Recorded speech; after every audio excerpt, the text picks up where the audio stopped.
It's beer o'clock on Real Craft Beer. Today we've got a beer from Brew Hive and it's a bottle of their Pale Brew English Endeavour IPA. It's 4% ABV.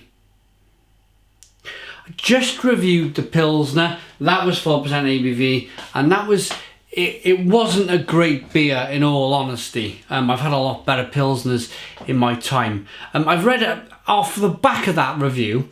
I've tried to read a little bit up on this brewery. There's a bottle cap, and I've just kind of found the same thing over and over, that it's a startup company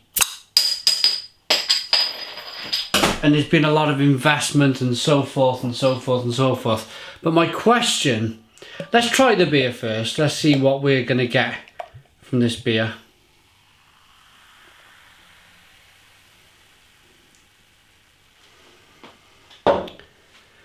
So again, an absolutely crystal clear beer. It's same as, let me show you the Pilsner. Look at that for a beer. Crystal clear. This is crystal clear in a darker maltier way. Nice levels of carbonation, one finger white head. Caramel clear coloured beer. Let's get the aroma. Yeah, and again, it's... Here's my question. Why would a startup company invest so much money into a brewery and then just produce, quite frankly, bland beer? From the aroma, I am not picking up nothing at all. There's a little bit of caramel. The smallest amount of diacetyl. And if it's English Endeavour, then it just smells like they've waved the hop over the fermentation vessel. It's hardly anything. Let's dive into this beer.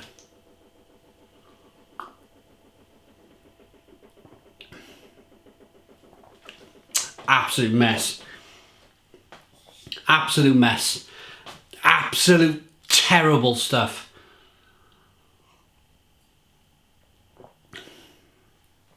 I'm sorry, but there's a reason why you can't find a lot of information about this brewery on websites and blog posts, and that's because quite frankly this has been drawn up in a boardroom.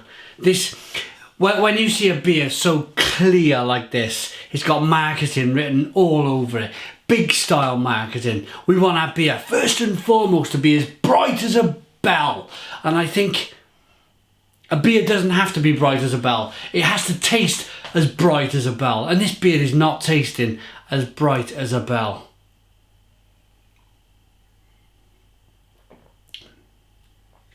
This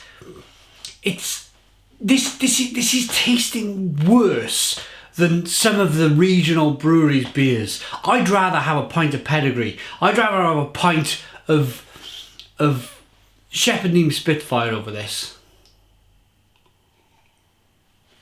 I'm sorry, but there's some kind of hidden agenda. This is by some big mass-produced brewery. This is from a macro brewery.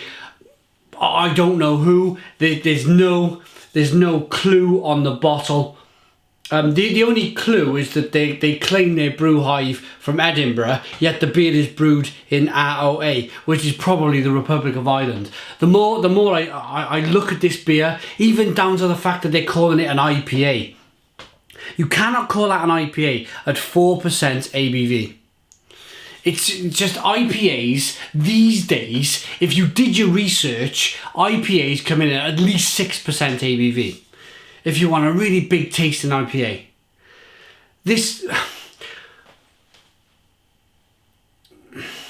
The more I drink the beer, the more I think about that Pilsner I tried, the more I think about this beer I have in my hand, the more angry I'm getting. I think I'm just going to rate it, and then I'm going to get on with, look out for the next one. It's going to be their dark brew. So it's not even, I mean, you've got pale brew,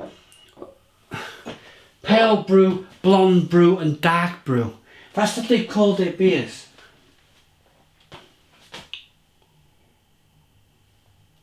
No flavour, no taste. Just a little bit of sweet malt and a 4% ABV. A terrible beer. Terrible beer. 2 out of 10. 2 out of 10 from Real Ale Craft Beer. Try Brew Hive if you must.